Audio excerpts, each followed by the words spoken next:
وہی دعاؤں کو سنتا ہے، قبول کرتا ہے،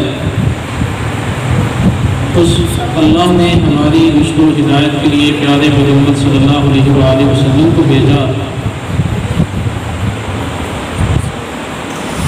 بے حد و حساب درود و سلام ہو اس ہستی پر جن کی اتباع میں اللہ نے دنیا و آخرت کی عزت رکھی ہے، جن کی نافرمانی دنیا و آخرت کی ذلت و رسوائی کا سبب ہے۔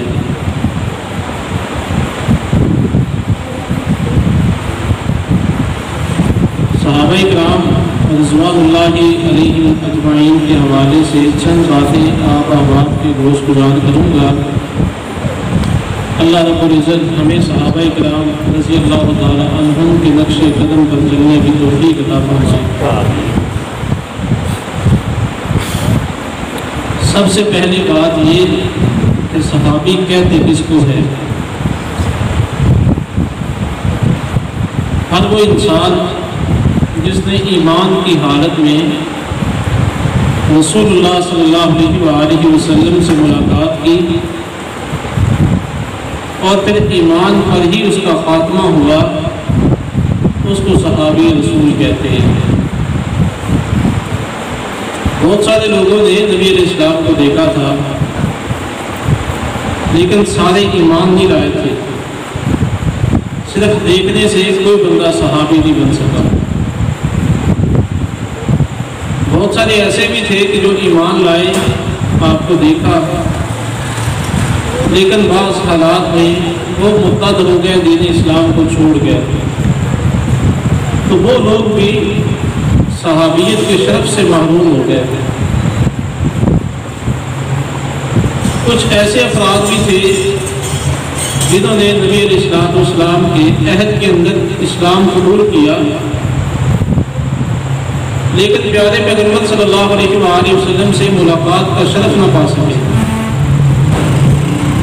آپ کا دیدار انہیں نصیب نہ ہوا، تو وہ بھی صحابہ کرام رضی اللہ تعالی عنہم کی لسٹ سے نکل گئے۔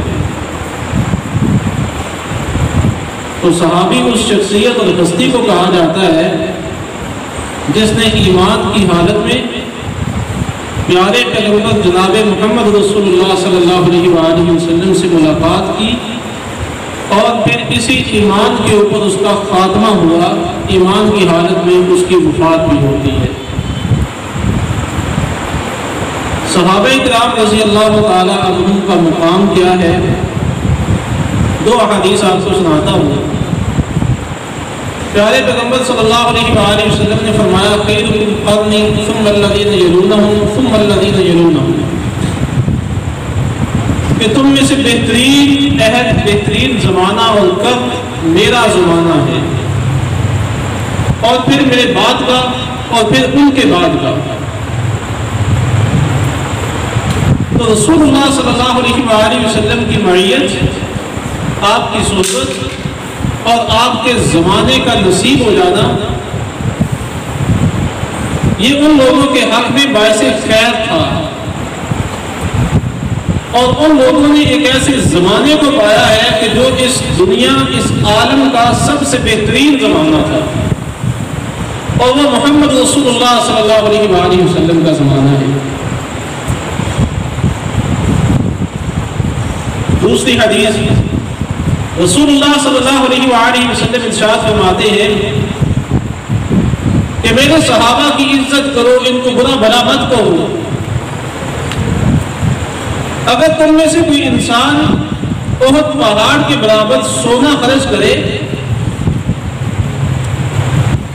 تو میرے صحابی کا ایک مٹھی بھر جو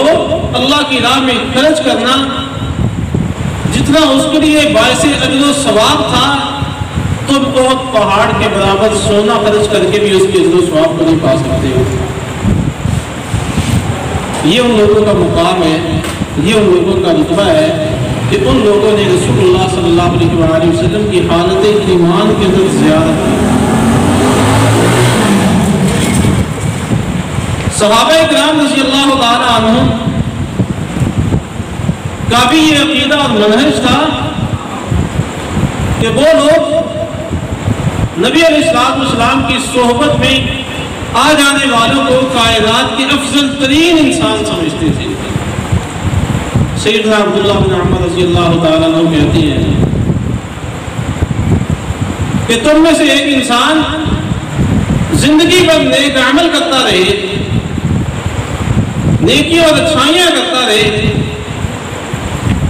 تو وہ صحابہ کرام رضوان اللہ علیہم اجمعین میں سے کسی شخصیت کے اس ایک لمحہ پر کے اجر و ثواب کا مقابلہ نہیں کر سکتا جو اس نے پیارے پیغمبر کی صحبت میں گزارا ہے۔ وہ تھوڑا سا وقت، وہ گھڑی کہ جو کسی ہستی کو اللہ کے نبی کی رفاقت میں نصیب ہو گئی، اس گھڑی اور لمحے کا اللہ نے جتنا ان ہستیوں کو اجر و ثواب عطا کیا ہے، میں اور آپ زندگی بھر نیک عمل کرتے رہیں، اس ایک لمحے کے اجر و ثواب کا بھی مقابلہ نہیں کر سکتے۔ والد سعید بن زید رضی اللہ تعالیٰ عنہ فرماتے ہیں کہ ان لوگوں میں سے، صحابہ کرام رضوان اللہ علیہم اجمعین میں سے کسی ایک شخصیت کا اللہ کے رسول کی معیت میں، اللہ کے نبی کی سنگت میں، آپ کی صحبت میں چلتے ہوئے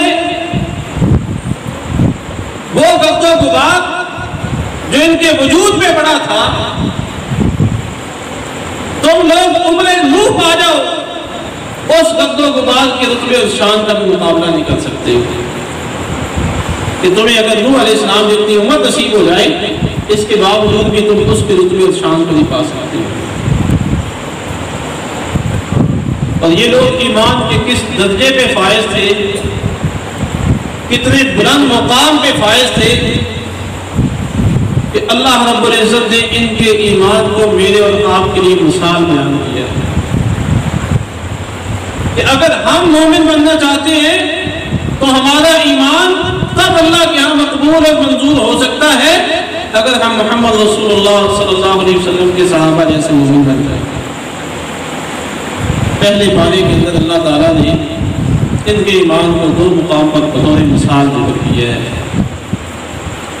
آغاز میں اللہ تعالیٰ نے منافقین کو کہا کہ تم صحابہ کرام رضوان اللہ علیہم اجمعین جیسے مومن بنو، تو انہوں نے کہا تھا کہ ہم ایسے ایمان لے آئیں جیسے یہ بے وقوف ایمان لائے گئے، کیونکہ وہ یہ سمجھتے تھے کہ ہم بڑے عقل مند ہیں، اور عقل مندی کا معیار کیا تھا؟ اللہ اور اس کے رسول کی بات آتی ہے، اللہ اور اس کے رسول کا حکم آتا ہے، اس سے متعلق اپنے نفع و نقصان اور اپنے معاملات کا جائزہ لینے کے بعد فیصلہ کرتے ہیں کہ اس کو مانا جائے کہ نہ مانا جائے، کہ اس کے ماننے میں ہمارا فائدہ کیا ہے اور ہمارا نقصان کیا ہے، ہمیں گھاٹا کتنا ہے اور ہمیں فائدہ کتنا ہے۔ یہ وہ جمع مائنس کرتے تھے، اور اس جمع مائنس کو وہ اپنی عقل مندی اور دانش مندی تصور کرتے تھے، جبکہ صحابہ کرام رضوان اللہ علیہم اجمعین اس جمع مائنس سے دور تھے۔ اللہ اور اس کے رسول کی بات آئی، فوراً سب تسلیمیں کم کر لیا، شراب کا حکم نازل ہوا، نفع نقصان کی پرواہ نہیں کی، گھروں کے اندر موجود مٹکوں کو لا کے بازاروں کے اندر گلیوں کے اندر توڑ دیا گیا اور سزا اور شراب کو بہا دیا گیا۔ کسی نے یہ نہیں سوچا کہ یہ درہم و دینار سے، سونے اور چاندی سے خرید کے رکھی ہے، یہ ہمارا کاروبار ہے، نقصان ہو جائے گا۔ تو اس بات کو وہ لوگ بے وقوفی سمجھتے تھے، تو اللہ تبارک و تعالیٰ نے فرمایا کہ اس کو بے وقوف کہنے والے خود بے وقوف ہیں۔ صحابہ کرام کو برا کہنے والے اور صحابہ سے متعلق ایسی بات کرنے والے خود ویسے ہی ہیں جیسے ان سے متعلق کہتے ہیں۔ تو اللہ تعالیٰ نے منافقین مدینہ کو صحابہ کرام رضوان اللہ علیہم اجمعین جیسے ایمان کی دعوت دی کہ ان لوگوں جیسے مومن بنو۔ اسی پارے کے آخر میں اللہ تعالیٰ نے اہل کتاب کا ذکر کیا ہے، اور اہل کتاب کو یہ دعویٰ تھا کہ ہم لوگ جنتی ہیں۔ یہودی کہتے تھے کہ صرف ہم جنت میں جائیں گے، عیسائی کہتے تھے صرف ہم جنت میں جائیں گے، اللہ تعالیٰ نے دونوں کے دعووں کی تقدیر کی ہے اور جنت کے لیے ایک معیار کا تعین بھی کیا ہے۔ پھر وہ لوگ اپنے آپ کو راہ راست میں سمجھتے تھے، ہدایت میں سمجھتے تھے۔ اللہ تبارک و تعالیٰ نے فرمایا فَإِنْ آمَنُوا بِمِثْلِ مَا آمَنْتُمْ بِهِ فَقَدِ اهْتَدَوْا۔ یہ ہدایت کا معیار محمد رسول اللہ صلی اللہ علیہ وآلہ وسلم کے صحابہ کا ایمان ہے۔ اگر تم جیسے مومن بن سکتے ہو تو تم ہدایت یافتہ ہو، رسول کا دیگر ہدایت سے ہٹے ہوئے اور ہدایت کی راہ سے بہت دور۔ تیسرا مقام، اور یہ میرے اور آپ کے لیے ہے، اللہ تعالیٰ نے یہاں پر محمد رسول اللہ صلی اللہ علیہ وآلہ وسلم کے مخالفین کی وعید سنائی ہے، اور اس وعید کے اندر اللہ تبارک و تعالیٰ نے ان لوگوں کو بھی وعید سنائی کہ جو مومنوں کے راستے سے ہٹنے والے ہیں، اور یہ مومنوں کا راستہ صحابہ اکرام کا راستہ ہے۔ اللہ تعالیٰ ارشاد فرماتے ہیں وَمَن يُشَاقِقِ الرَّسُولَ مِن بَعْدِ مَا تَبَيَّنَ لَهُ الْهُدَىٰ، جو بندہ رسول صلی اللہ علیہ وآلہ وسلم کی مخالفت کرے گا ہدایت واضح ہو جانے کے باوجود، وَيَتَّبِعْ غَيْرَ سَبِيلِ الْمُؤْمِنِينَ، اور مومنوں کے راستے کو چھوڑ کے اور راستے کا پیروکار بنے گا، مومنوں کی راہ کے علاوہ کسی اور راہ پہ چلے گا، نُوَلِّهِ مَا تَوَلَّىٰ وَنُصْلِهِ جَهَنَّمَ وَسَاءَتْ مَصِيرًا۔ اللہ فرماتے ہیں اس کا ٹھکانہ جہنم ہے۔ یہ مومنوں کا راستہ کون سا ہے؟ یہ صحابہ اکرام کا راستہ ہے۔ جو صحابہ کی راہ کو چھوڑے گا وہ جہنم میں جائے گا، اور جو صحابہ کے راستے کو اختیار کرے گا وہ اللہ کی جنت میں جائے گا۔ اور اس کی تائید رسول اللہ صلی اللہ علیہ وآلہ وسلم کی ایک اور حدیث سے بھی ہوتی ہے، بڑی مشہور حدیث ہے۔ اللہ کے رسول نے فرمایا تھا کہ بنی اسرائیل کے 73 فرقے بنے، 72، اور میری امت کے 73 بنے گے، اور ساتھ ہی فرمایا کلہم فی النار الا ملۃ واحدہ، سارے جہنم میں جائیں گے سوائے ایک کے، ایک ملت ایک جماعت کے سبھی جہنمی ہیں۔ صحابہ اکرام رضی اللہ تعالی عنہم نے پوچھا اللہ کے نبی وہ کون ہے، وہ کون سی جماعت ہے؟ اللہ کے رسول نے فرمایا ما انا علیہ و اصحابی، جس پر میں اور میرے صحابہ ہیں، جو اس منہج کا، جو اس راستے کا پیروکار ہوگا وہ بندہ جنت میں جائے گا، اور جو اس راستے کو چھوڑ دے گا وہ بندہ جہنم میں جائے گا۔ وہ جماعت جو جنت میں جانے والی ہے وہ صحابہ کی راہ پہ چلنے والی ہے، اور جس نے جنت میں نہیں جانا وہ صحابہ کے راستے سے ہٹا ہوا، اور جس نے صحابہ کے راستے کو اختیار کیا وہ اللہ کی جنت کا حقدار ٹھہرے گا۔ صحابی کوئی بھی جس نے زندگی بھر اللہ کے رسول کی زیارت کی، ایک لمحہ کے لیے زیارت کی، چند ایام کے لیے زیارت کی، یا کچھ اوقات کے لیے اللہ کے نبی سے ملاقات کی، وہ صحابی مشعل راہ ہے، اور وہ صحابی اللہ کے ہاں ہدایت پر ہے، اور اللہ کی رضا کا حقدار ہے، اور اللہ کی طرف سے اس انسان کو لوگوں کے لیے نمونہ بنا دیا گیا ہے۔ سبحان اللہ۔ یہ رسول اللہ صلی اللہ علیہ وآلہ وسلم کے وزیر تھے، یہ اللہ کے نبی کے مشیر تھے کہ اللہ کے نبی ان سے باتیں لیا کرتے، اللہ کے نبی ان سے مشورے کیا کرتے، اور ان کے ذریعے دین کے احکامات کی تعبیر کروایا کرتے تھے۔ سیدنا عبداللہ بن مسعود رضی اللہ تعالیٰ عنہ بیان کرتے ہیں ان اللہ نظر فی قلوب العباد، اللہ رب العزت نے بندوں کے دلوں کو دیکھا، تو اللہ تبارک و تعالیٰ کو انسانوں کے دلوں میں سے سب سے پاکیزہ معطر دل محمد رسول اللہ صلی اللہ علیہ وآلہ وسلم کا نظر آیا، تو اللہ تعالیٰ نے آپ کو اپنی نبوت و رسالت کے شرف سے مشرف فرما دیا۔ ثم نظر فی قلوب العباد، پھر اللہ تبارک و تعالیٰ نے انبیاء و رسول کا انتخاب کرنے کے بعد باقی انسانوں کے دلوں کو دیکھا، تو ان انسانوں کے دلوں میں سے محمد رسول اللہ صلی اللہ علیہ وآلہ وسلم کے صحابہ کے دل سب سے زیادہ پاکیزہ تھے،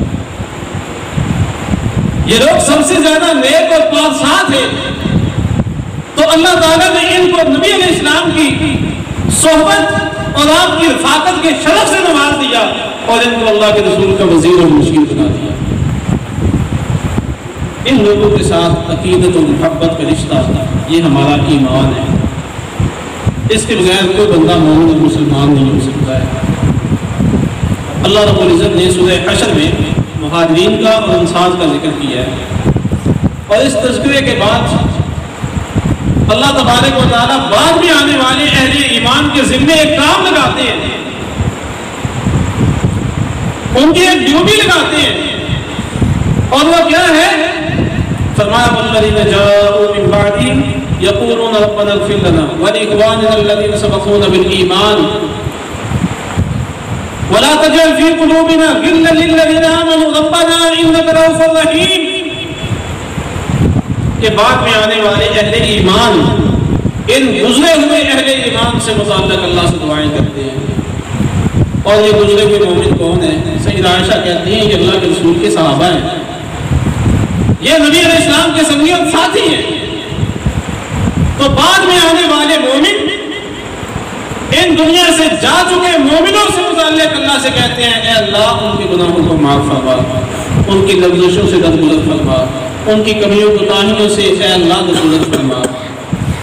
اور ہمارے دلوں کو ایمان والوں سے متعلق ہر قسم کے کینے، بغض، عداوت اور حسد سے پاک صاف کرنا. تو یہ ہماری ذمہ داری ہے ان صحابہ سے متعلق، ان کا ذکر خیر کرنا، ان سے محبت کا اظہار کرنا، ان کے ساتھ عقیدت کے رشتے کو بیان کرنا. یہ انسان کے مومن اور مسلمان ہونے کی دلیل ہے. اور جو بندہ صحابہ سے محبت نہیں کرتا ہے، عقیدت کا اظہار نہیں کرتا ہے، وہ بندہ ایمان کی دولت سے محروم ہے. امام طحاوی رحمۃ اللہ علیہ بہت بڑے محدث ہیں، امام ہیں. عقیدے کے اوپر ان کی شرح عقیدہ طحاویہ کے نام سے کتاب بھی ہے. اس کے اندر یہ اہل ایمان اور اہل سنہ کے عقیدے کو بیان کرتے ہوئے کہتے ہیں نحب اصحاب رسول اللہ صلی اللہ علیہ وسلم، کہ ہم اللہ کے رسول صلی اللہ علیہ وآلہ وسلم کے جمیع صحابہ سے محبت کرتے ہیں. ولا نفرط فی حب احد منهم، ہم ان صحابہ کی محبت میں افراط و تفریط سے کام نہیں لیتے ہیں کہ ایک سے پیار ہو اور باقی سے پیار نہ ہو، بعض سے محبت ہو بعض سے محبت نہ ہو. ہم سبھی سے اور سارے صحابہ اکرام سے محبت کرتے ہیں، اور ہم ان سے بغض و عداوت نہیں رکھتے ہیں. اور ہم یہ سمجھتے ہیں کہ ان کے ساتھ محبت ایمان ہے، دین ہے، اور یہ سب سے بڑی نیکی ہے. وَنُبْغِضُ مَن يُبْغِضُهُمْ وَبِغَيْرِ الْخَيْرِ يَذْكُرُهُمْ، اور جو اللہ کے رسول کے صحابہ سے بغض رکھتا ہے ہم اس سے بغض رکھتے ہیں، اور جو ان کا ذکر خیر نہیں کرتا ہم لوگ اس انسان کا ذکر خیر نہیں کرتے، ہم اس سے بھی بغض رکھتے ہیں. اس لیے کہ ہم یہ سمجھتے ہیں جہاں ان سے محبت دین ایمان اور احسان ہے وہاں ان کے ساتھ نفرت کفر ہے، منافقت ہے، وہاں اس کے ساتھ دین کی سب سے بڑی بغاوت اور سرکشی ہے. تو ان کے ساتھ محبت ایمان کیوں ہے؟ اس لیے کہ یہ ہمارے دین کے محافظ ہیں، یہ قرآن کے اعتماد کا ذریعہ ہے،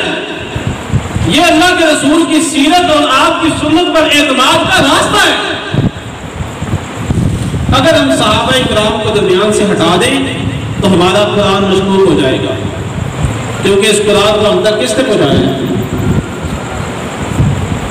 اس قرآن کو ہم تک پہنچانے والے پیارے پیغمبر کے صحابہ کرام ہیں. نبی علیہ السلام کی سیرت اور آپ کے کردار کو ہم تک پہنچایا ہے تو صحابہ کرام نے پہنچایا ہے. اسی لیے امام ابو زرع غازی رحمہ اللہ فرمایا کرتے تھے اذا رأيت الرجل ينتقص احدا من اصحاب رسول اللہ صلی اللہ علیہ وسلم فاعلم انه صدیق، کہ جب تم دیکھو کہ کوئی بندہ محمد رسول اللہ صلی اللہ علیہ وآلہ وسلم کے صحابہ کا ذکر خیر نہیں کرتا ہے تو یقین کر لو کہ وہ بندہ صدیق ہے، اس کا اسلام اور اہل اسلام سے کوئی تعلق نہیں ہے. اس لیے کہ ہمارے نزدیک محمد صلی اللہ علیہ وسلم اللہ کے سچے رسول ہیں، ہمارے نزدیک قرآن اللہ کی سچی کتاب ہے. اور جو لوگ اللہ کے نبی کے صحابہ پہ تبرہ کرتے ہیں وہ یہ چاہتے ہیں کہ قرآن سے لوگوں کا اعتماد اٹھ جائے، محمد رسول اللہ سے لوگوں کا اعتماد اٹھ جائے، تاکہ کتاب و سنت کے اوپر شکوک و شبہات پیدا کیے جا سکے اور لوگ دین اسلام سے دور ہو جائیں۔ تو یہ ہستیاں ہماری مرسل ہیں، ان کے ہم پہ بڑے احسانات ہیں۔ اللہ تبارک و تعالیٰ نے ان کو نبی کی صحبت ہی نہیں دی ہے، بلکہ ان کے ذریعے دین اسلام کی حفاظت بھی فرمائی ہے، اور ان کے ذریعے اللہ تبارک و تعالیٰ نے شاعر اسلام کو محفوظ بھی کیا ہے، اور ان کو اللہ تبارک و تعالیٰ نے حزب اللہ بھی قرار دیا ہے کہ یہ اللہ کی جماعت ہے، یہ اللہ کا گروہ ہے۔ سورہ مائدہ میں اللہ تبارک و تعالیٰ ارشاد فرماتے ہیں، یا ایھا الذین آمنوا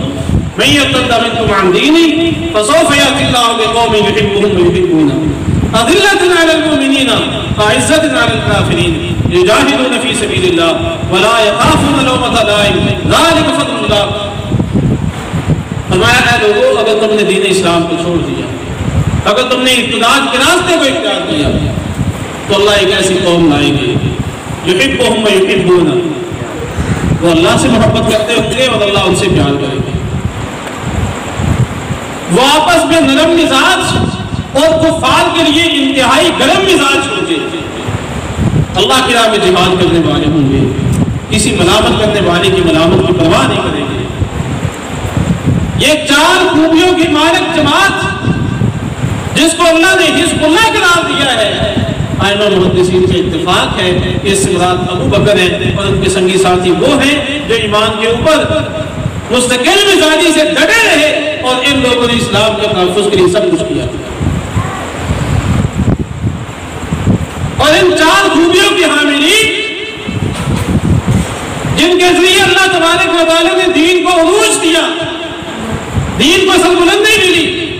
وہ صحابہ کرام رضوان اللہ علیہم اجمعین ہیں کہ وہ اللہ سے محبت کرتے تھے اور اللہ کو ان سے پیار تھا، اور وہ لوگ آپس میں انتہائی نرم تھے اور کفار کے لیے اپنے دلوں میں کہیں بھی نرمی کا گوشہ نہیں رکھتے تھے، اللہ کی راہ میں جہاد کرتے تھے، دن رات مجاہدین کی طرح زندگی گزارتے رہتے اور دین میں عمل کرتے ہوئے کسی ملامت گھر کی ملامت کی کبھی انہوں نے پرواہ نہیں کی، یہ نہیں دیکھا سوچا کہ لوگ کیا کہیں گے، لوگ اور معاشرہ کیا کہے گا، بلکہ دین کی بات آ گئی تو اس کو اختیار کر لیا، اس کو اٹھا لیا۔ تو ان صحابہ کرام رضوان اللہ علیہم اجمعین میں درجات اور فضیلتیں موجود ہیں، اور وہ فضیلتیں ان کے اعمال کی بنیاد پہ اور ایمان کی بنیاد پہ ہیں۔ عبداللہ بن عمر رضی اللہ تعالیٰ عنہ بیان کرتے ہیں، صحیح بخاری کی حدیث ہے کہ عہد نبوی کے اندر ہم لوگ اپنے میں سے سب سے اچھا، سب سے بہتر، سب سے افضل سیدنا ابو بکر صدیق رضی اللہ تعالیٰ عنہ کو سمجھتے تھے، ابو بکر کے بعد عمر کو، عمر کے بعد عثمان کو، کہتے ہیں اس کے بعد ہم صحابہ کرام کو ایک دوسرے میں فوقیت نہیں دیتے تھے، پھر سارے کے سارے صحابہ کرام کو ایسے ہی چھوڑ دیا جاتا تھا۔ اور اگر فضیلت اور مراتب کے اعتبار سے جائزہ لیا جائے تو ان صحابہ کرام رضوان اللہ علیہم اجمعین میں سے سب سے زیادہ رتبے اور شان والے وہ لوگ ہیں کہ جن کو اللہ تبارک و تعالیٰ نے بدر میں شریک ہونے کا موقع عطا فرمایا تھا، کہ یہ وہ جماعت ہے۔ اللہ کے رسول ارشاد فرماتے ہیں کہ اللہ تبارک و تعالیٰ نے آسمانوں سے ان کے اوپر جان کر فرمایا تھا کہ میں نے تم سب کو معاف کر دیا ہے، میں نے تم سب کو بخش دیا ہے۔ ان کو اللہ کی طرف سے مغفرت و بخشش کا سرٹیفکیٹ دے دیا گیا۔ تو صحابہ کرام میں بدر کے اندر شریک ہونے والوں کو قدر کی نگاہ سے دیکھا جاتا تھا، اور ان کے رتبے اور شان پہ ناز کیا جاتا تھا، اور ان کی اس فضیلت پہ صحابہ کرام فخر کرتے تھے۔ اور اگر کسی بدری انسان سے عہد نبوی میں بھی کوئی غلطی سرزد ہوئی تو اللہ کے رسول نے اس لیے معاف کر دیا کہ یہ بدری صحابی ہے۔ ایسے کئی واقعات آتے ہیں۔ تو بدر میں شریک ہونے والے دیگر سارے کے سارے صحابہ سے زیادہ فضیلت والے ہیں۔ پھر بدر کے بعد ان 10 صحابہ کرام کو زیادہ فضیلت حاصل ہے کہ جن کے نام لے لے کر اللہ کے نبی نے فرمایا تھا یہ جنتی ہیں، یہ جنتی ہیں، ان کو عشرہ مبشرہ کہا جاتا ہے۔ اور ان عشرہ مبشرہ میں سے سب سے زیادہ فضیلت والے 4 خلفائے راشدین ہیں، جن سے متعلق اللہ کے رسول صلی اللہ علیہ وآلہ وسلم نے ارشاد فرمایا تھا کہ میرے بعد تم مسائل، فتنے اور خرابیوں کو دیکھو گے، ان حالات کے اندر علیکم بسنتی و سنت الخلفاء الراشدین المہدیین، تم پر میرا طریقہ اور میرے ہدایت والے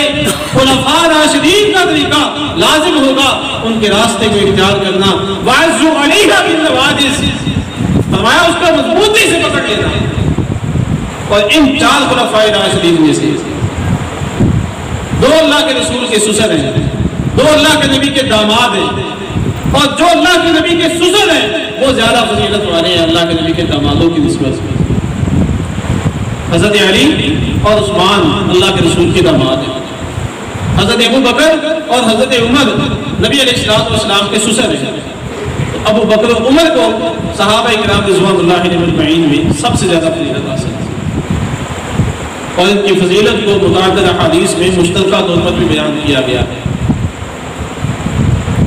اور ابو بکر و عمر میں سے اس امت کے اور اس امت کے نبی کے محسن سب سے زیادہ فضیلت والے سیدنا و محبوبنا سیدنا ابو بکر الصدیق رضی اللہ تعالیٰ عنہ ہیں، کہ جن کے ساتھ اللہ کے نبی کو محبت بھی ہے اور یہ اللہ کے نبی کے محسن بھی ہے کہ پیارے پیغمبر نے فرمایا تھا میں نے سب کے احسانوں کا بدلہ چکا دیا ہے، ایک ابو بکر ایسا ہے کہ جس کے مجھ پر اتنے احسان ہیں، اتنی نیکیاں ہیں کہ ان کا بدلہ عرش والے ہی چکائے گا، میں نہیں چکا سکتا۔ پیارے پیغمبر سے پوچھا گیا مردوں میں سے آپ کو سب سے زیادہ کس سے محبت ہے؟ تو اللہ کے رسول نے فرمایا مجھے ابو بکر سے محبت ہے۔ ہم نبی کی محبت میں جیتے ہیں، ہم نبی کی محبت میں متلاشی رہتے ہیں۔ غور کیجئے گا پیارے پیغمبر کو کس سے محبت ہے؟ اللہ کے نبی کا محبوب کون ہے؟ پیارے پیغمبر کا محبوب ابو بکر ہے۔ پیارے پیغمبر صلی اللہ علیہ وآلہ وسلم نے ابو بکر کے احسانات، ان کی نیکیوں، ان کی محبتوں کا بجا طور پہ ذکر فرمایا۔ تو کوئی ادنا سے ادنا صحابی، کہ وہ صحابی جس کی سب سے آخر میں وفات ہوئی، اس سے متعلق بھی کتب حدیث ہمیں معلومات دیتی ہیں۔ امام مسلم رحمہ اللہ صحیح مسلم میں کہتے ہیں وہ ابو طفیل ہیں رضی اللہ تعالیٰ عنہ، جو صحابہ کرام رضوان اللہ علیہم اجمعین میں سب سے آخر میں فوت ہوتے ہیں۔ ان سارے کے سارے لوگوں سے عقیدت، محبت اور پیار کا رشتہ رکھنا یہ ایمان کا تقاضا ہے، اور ان کا ذکر خیر کرتے رہنا یہ ہم سے ہمارے اسلام اور ایمان نے مانگا ہے۔ اور پھر وہ لوگ جو ان کا ذکر خیر نہیں کرتے ہیں، ان سے متعلق باتیں کرتے ہیں، ان کا رد کرنا اور ان سے نفرت کا اظہار کرنا یہ بھی اسلام ہے، یہ بھی مسلمانی ہے، اور یہ بھی اہل ایمان اور اہل اسلام کا طریقہ کار ہے۔ افسوس کا مقام تو یہ ہے کہ جن لوگوں کے ذریعے ہم تک ایمان پہنچا ہے آج لوگ انہی کے ایمان پہ شک کرتے ہیں، جن کی وجہ سے ہم مسلمان ہیں، لوگ ان کے اسلام میں باتیں کرتے ہیں۔ آج میں اگر مسلمان ہوں تو ابو بکر کی وجہ سے، عمر کی وجہ سے، عثمان و علی کی وجہ سے، عشرہ مبشرہ کی وجہ سے، ابو بکر، ابو ہریرہ، عبداللہ بن عمر، عبداللہ بن مسعود اور عباس کی وجہ سے، یہ لوگ امت کے بوس ہیں۔ ہمارا اسلام ان کے مضمون منت ہے، اور ہمیں ان کے اسلام سے متعلق باتیں لوگوں کو بتانی پڑتی ہیں کہ لوگ مسلمان تھے، مومن تھے، اللہ کے نبی سے محبت کرتے تھے، جانسار تھے، وفادار تھے، یہ باتیں لوگوں کو بتانی پڑتی ہیں۔ جو بندہ ان کے ایمان سے متعلق بات کرتا ہے وہ خود بے ایمان ہے، اس کے پاس ایمان نہیں ہے۔ جو ان کا ذکر خیر نہیں کرتا ہے اس انسان کا ذکر خیر نہیں کیا جا سکتا ہے۔ تو ان صحابہ کرام رضوان اللہ علیہم اجمعین کے حوالے سے ایک منہج، ایک راستہ جو اسلام کا تقاضا ہے وہ یہ ہے کہ ہم ان لوگوں کی زندگی کو پڑھیں، ان لوگوں کی زندگی کے اعمال کو دیکھیں اور اس کے مطابق ہم اسلام کے مطابق چلنے کی کوشش کریں، کیونکہ ان لوگوں نے براہ راست اللہ کے نبی سے تعلیم پائی تھی، ان لوگوں نے براہ راست اللہ کے نبی سے سیکھا تھا اور سیکھ کے انہوں نے عمل کر کے دکھایا ہے۔ تو اگر ہمارے اعمال ان کے اعمال سے مطابقت رکھتے ہیں تو ہمیں مبارک لگتا ہے، اگر ہمارے اعمال ان کے اعمال سے مطابقت نہیں رکھتے ہیں تو فکر مندی کرنی چاہیے۔ یہ محرم کے مہینے کو بھی لے لیجیے گا کہ اس کے اندر کیا کیا کرتے ہیں، اور وہ کچھ کرتے ہیں جن کا صحابہ کرام اور اللہ کے نبی کی زندگی سے دور دور کا تعلق بھی نہیں۔ یہ اسلامی سال کا پہلا مہینہ ہے اور یہ حرمت والے مہینوں میں سے، حرمت والے مہینے 4 ہیں اور ان کو حرمت اور عزت والے اس لیے کہا جاتا ہے کہ ان کا رتبہ مقام دیگر مہینوں سے بالا ہے اور ان کو اللہ تبارک و تعالیٰ نے شان سے نوازا ہے۔ اور ان مہینوں میں سے یہ محرم کا مہینہ بھی ہے، اسلامی سال کے آخری 2 مہینے بھی ہیں، ذوالقعدہ ذوالحجہ، اور پھر اس طرح رجب کا مہینہ بھی ہے۔ یہ 4 مہینے حرمت والے مہینے شمار ہوتے ہیں۔ جیسے محرم کا چاند طلوع ہوتا ہے تو ہمارے یہاں عجیب و غریب سی کیفیت پیدا ہو جاتی ہے، ہم لوگ شادی بیاہ نہیں کرتے ہیں، خوشی کا کوئی بھی موقع، کوئی بھی محفل نہیں سجاتے ہیں۔ بھئی کیوں نہیں کرتے ہیں؟ کیا یہ ہمیں اسلام نے کہا ہے؟ کیا یہ مسلمانوں کا طرز عمل ہے؟ کیا یہ صحابہ کرام کا وتیرہ تھا؟ اگر واقعہ کربلا کو لے کے ہم یہ سب کچھ کرتے ہیں تو گزارش ہے وہ تو اللہ کے رسول صلی اللہ علیہ وسلم کی وفات کے 50 سال بعد پیش آتے ہیں، اور دین اسلام اللہ کے نبی کی زندگی میں مکمل ہوتا ہے۔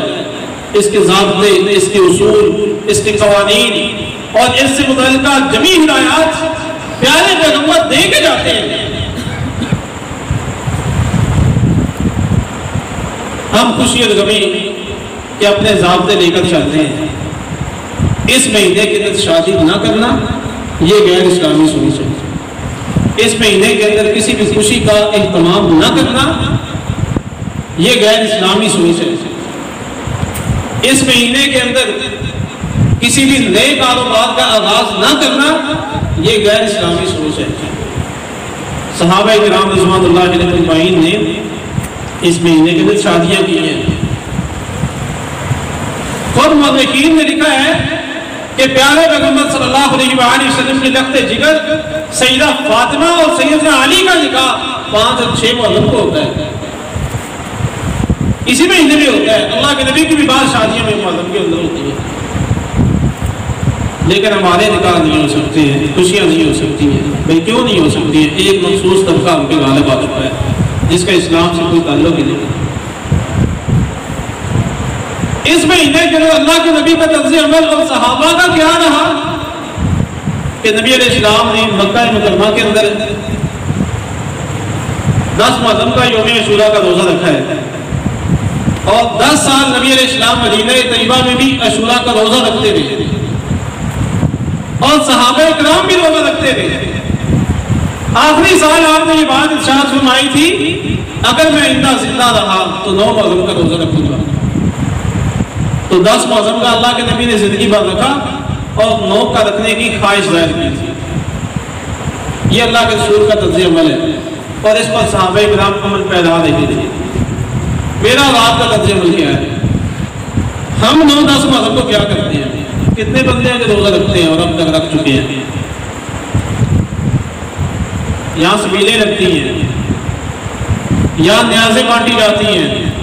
غیر اللہ کے نام کے چڑھاوے چڑھائے جاتے ہیں، وہ ڈوڑیاں اور ٹوٹیاں پیالے بھر کے لوگ بانٹتے ہیں۔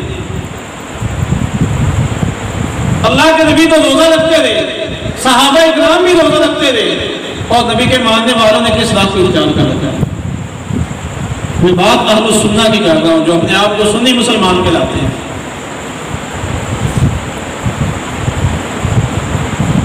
10 محرم کو ہمارے ہاں ایک مستقل مزاجی کے ساتھ بہت سارے لوگ قبرستانوں میں جاتے ہیں اور جا کر کیا کرتے ہیں؟ روڈ پانی کرتے ہیں، یعنی قبروں کو اچھی طرح سے بناتے ہیں، سنبھالتے ہیں۔ بعض لوگ قبروں کو پختہ بھی بناتے ہیں، بعض لوگ قبروں کے اوپر نشانات بھی لگاتے ہیں، بعض لوگ قبروں کے اوپر چونے بھی ڈالتے ہیں، پھول بھی ڈالتے ہیں، بہت کچھ کرتے ہیں حسب استطاعت۔ اور یہ عمل ہم اپنے اوپر لازمی اور ضروری تصور کرتے ہیں کہ 10 محرم کو جانا بہت صورت ضروری ہے، مردوں کے ساتھ رشتہ داری نبھائی جا سکتی ہے۔ اس پہ کوئی ایک صحابی 10 محرم کو قبرستان میں جاتا ہو، اللہ کے نبی جاتے ہو، کوئی ایک حدیث جو ہمیں یہ تلقین کرتی ہو کہ 10 محرم کو قبرستانوں میں جایا کرو، کسی ایک صحابی کا کہنا کہ تم لوگ 10 محرم کو قبرستان جایا کرو، نہ ہمیں قرآن یہ کہتے ہیں، نہ نبی کا فرمان یہ کہتا ہے، نہ اللہ کے نیک بندے ہمیں یہ کہتے ہیں، نہ اولیاء اللہ ہمیں یہ کہتے ہیں۔ ہم نے لیا کہاں سے؟ یہ ہمارے اندر کہاں سے چلا آیا؟ اللہ کے بندو، یہ دین نہیں ہے، یہ اسلام نہیں ہے، یہ اہل اسلام کا طرز عمل نہیں ہے۔ آپ عام دنوں میں جائیں، قبرستان میں جائیں، اپنے والد کی، اپنی والدہ کی، کسی بھی عزیز رشتہ دار کی قبر اگر آپ سمجھتے ہیں گر رہی ہے، اس کی مٹی ہٹ چکی ہے، اس کو بنا دیں، اس کو سنوار دیں، درست کر کے آ جائیں۔ کوئی اسلام پابندی نہیں لگاتا ہے، بلکہ اللہ کے نبی نے تو قبرستانوں میں جانے کا کہا کہ یہ تمہیں آخرت کی یاد دلاتے ہیں، لیکن ایک دن کو خاص کر لینا یہ اسلام کی تعلیم نہیں ہے، یہ اللہ اور اس کے رسول کا حکم نہیں ہے، نہ تقاضا ہے اور نہ مسلمانوں کا طریقہ کار ہے۔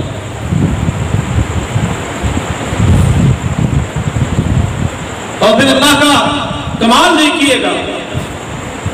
کہ اللہ رب العزت نے سیدنا علی رضی اللہ تعالیٰ عنہ کے ذریعے وہ کام کروایا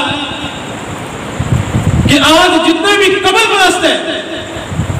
وہ سیدنا علی کے نعرے مارتے ہیں، لیکن ان کا کیا ہوا کرنے کو تیار نہیں۔ نبی علیہ السلام نے سیدنا علی رضی اللہ تعالیٰ عنہ کو ایک ڈیوٹی دی تھی۔ اللہ کے نبی نے فرمایا کہ آپ جائیں، جہاں کوئی مورتی نظر آتی ہے اس کو ختم کر دیں، جہاں آپ کو ایک بالشت سے اوپر قبر دکھائی دیتی ہے اس کو زمین کے برابر کر دیں۔ یہ اللہ کے نبی کا حکم تھا، اور اس حکم کے اوپر سیدنا علی کے ذریعے تعمیر کروائی گئی تھی۔ اور آج جتنے بھی قبر پرست ہیں، قبروں پہ مجاور بن کے بیٹھنے والے ہیں، صوفیزم کے تفسیر کی باتیں کرنے والے ہیں، اور تصوف کے دائی ہیں، صوفیاء ہیں، اور ان کی تعلیمات کے پیچھے چلنے والے ہیں، وہ سارے کے سارے اپنے آپ کو یا اپنا سرخیر سیدنا علی رضی اللہ تعالیٰ عنہ کو کہتے ہیں، اور اپنے آپ کو سیدنا علی کی راہ پہ سمجھتے ہیں، علی کے نعرے مارتے ہیں، لیکن علی کی بات ماننے کو کوئی تیار نہیں ہے۔ سیدنا علی کو مشکل کشا کہتے ہیں، بہت کچھ کہتے ہیں، لیکن ان کی تعلیمات اختیار کرنے کو کوئی تیار نہیں ہے۔ اور پھر سیدنا علی رضی اللہ تعالیٰ عنہ نے اپنے داماد ابو الحیاج الاسدی کو اپنے عہد کے اندر یہی ذمہ داری سونپی تھی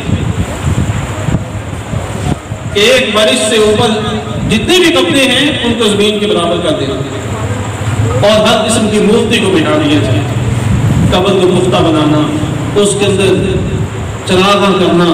قبر کے اوپر قبے جبے بنانا، عمارتیں بنانا، اس کو پکا کرنا یا کسی بھی طرح کی نشانیاں کھڑی کرنا، شریعت اسلامیہ کی یہ تعلیم نہیں ہے۔ اس کے اوپر چراغاں کرنا، اس کے اوپر پھول یا چادریں چڑھانا دین اسلام کا مزاج نہیں۔ تو یہ محرم کا مہینہ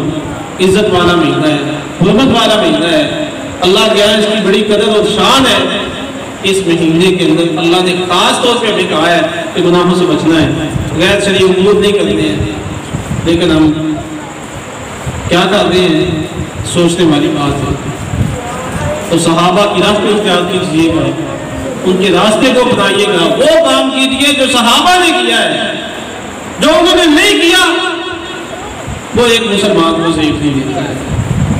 تو اس محرم کے حوالے سے چند باتیں میں نے کی ہیں، اور بھی بہت ساری باتیں ہیں۔ مثال کے طور پہ کالے لباس کو پہن لینا، کالے کپڑے پہن لینا اس محرم کے مہینے میں خاص طور پہ، اور اس کی ابتدائی 10 دنوں کے اندر، یا بعض لوگوں کا بالکل جوتے اتار کے پھرتے رہنا، یہ سارے کے سارے غیر شرعی اور غیر اسلامی امور ہیں، دین اسلام میں اس کی تعلیم نہیں ہے۔ اللہ تعالیٰ ہمارے حال پر رحم فرمائیں، ہمیں کتاب و سنت کا فہم دیں، ہمیں اسلام والی زندگی دیں، ایمان والی بہت نصیب کریں، اور اللہ تعالیٰ ہمیں صحابہ کرام کی راہ پہ چلنے کی توفیق عطا فرمائے تاکہ ہم ہدایت پہ رہ سکیں، راہ راست پہ رہ سکیں، اور جو صحابہ کے راستے سے ہٹ جائے گا وہ ہدایت اللہ راست سے ہٹ جائے گا، وہ اللہ کے ہاں کامیاب نہیں ہو سکتا ہے۔ سبحان ربک رب العزت عما یصفون۔